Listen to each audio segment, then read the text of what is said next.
எல்லாருக்கும் வணக்கம். நான் ஆனந்தசாமி பேசுகிறேன். இன்னைக்கு எதை பற்றி நம்ம மக்களுக்கு சொல்ல போகிறோன்னாக்கா, என்னங்க எங்கே பார்த்தாலும் வந்து இந்த பொண்ணுங்க கடத்திக்கிட்டு போகிறது, ஸ்கூல் பசங்க குழந்தைங்க இப்படின்ட்டு வந்து எல்லா ஊர்லேயுமே அது வந்து பேசிக்கிட்டே தான் இருக்காங்க. எதனால் இந்த சம்பவம் நடக்குது? இதுக்கு யாருங்க காரணம்? எவ்வளோதான் போலீஸ் இருந்தாலும், எவ்வளோதான் அரசியல்வாதி இருந்தாலும், என்னதான் விழிப்புணர்வு இருந்தாலும் இந்த தப்பு நடந்துக்கிட்டே தான் இருக்கு தொடர்ந்துக்கிட்டு.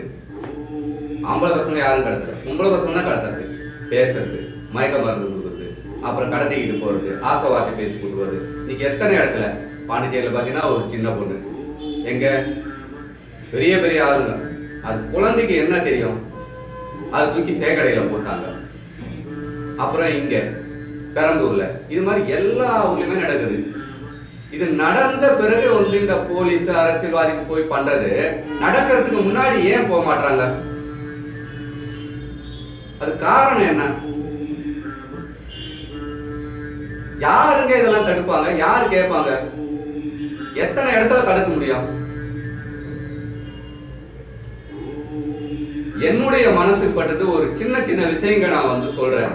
தயவு செய்து இதை மட்டும் நிறுத்துங்க. முதல்ல வந்து இந்த குடிபோதையை நிறுத்துங்க. ஒயின் ஷாப் எதுக்குங்க திறக்கிறீங்க?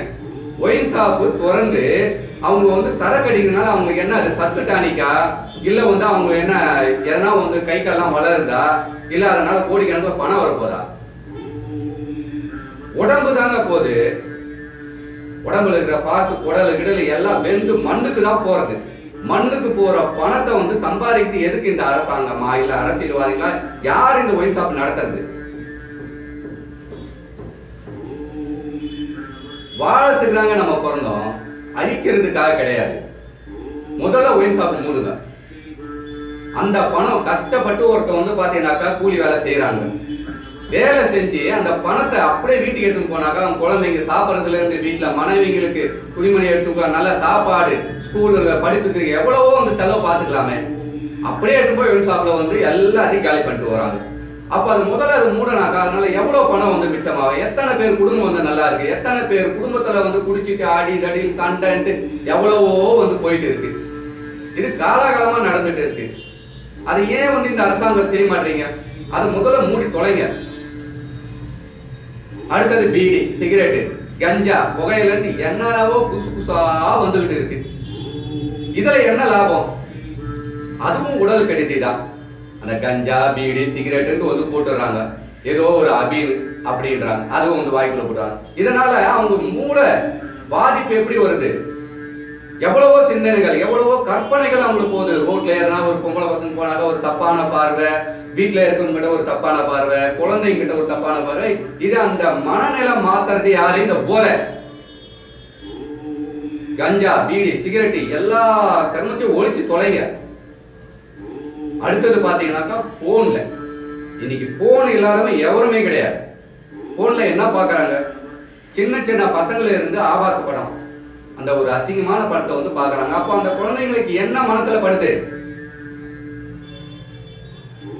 தப்பான உணர்வு. இது என்ன, இது இப்படி இருக்க என்னவா இருக்கும் அப்படின்ட்டு அவங்க ஆராய்ச்சி பண்ண ஆரம்பிச்சிடறாங்க.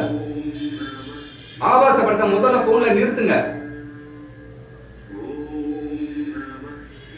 அடுத்தது பாத்தீங்கன்னாக்கா இந்த உணர்வு, உணர்ச்சிகள் பயங்கரமா உணர்ச்சி வரணும். நீண்ட நேரம் உடல் உறவு, எவ்வளவு நேரம் ஆனாலும் என்ன சொல்றது, பண்ணிக்கிட்டே இருக்கலாம், மேட் பண்ணிக்கிட்டே இருக்கலாம் அப்படின்னு சொல்றாங்க. இது யாருக்கு கொடுக்கணும்? ஒரு கணவன் மனைவி, அவங்களுக்கு யாருக்கு குறை?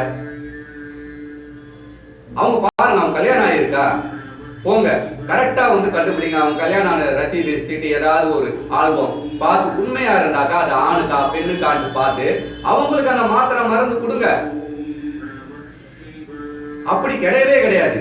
ரோட்ல போறவன் சுத்தின்னு இருக்கிறவன் பொறுக்கியும் மாதிரி ஏன்னா சின்ன சின்ன பசங்களுக்கெல்லாம் வந்து ஆன்லைன்ல மருந்து, நீண்ட நேரம் உடல் உறவு, எந்த டைமும் பண்ணிக்கிட்டு இருக்கலாம் அப்படின்னு மாத்திரை மருந்து ஆயில் என்னென்னவோ கொடுக்குறீங்க. அப்போ அவங்க சின்ன பசங்க எல்லாம் சுத்தி இருக்க என்ன பண்ணுவாங்க? அதை வச்சுக்கிட்டு தேடிட்டு தான் ஓடணும். அடுத்தது பாத்தீங்கன்னாக்கா தப்பான பொண்ணுங்க, பணத்துக்காக போற பொண்ணுங்க எக்கச்சக்கமா இருக்காங்க. 1000 ரூபாய்க்கு 2000 ரூபாய்க்கு இன்னைக்கு அது எங்க தடுத்தீங்க?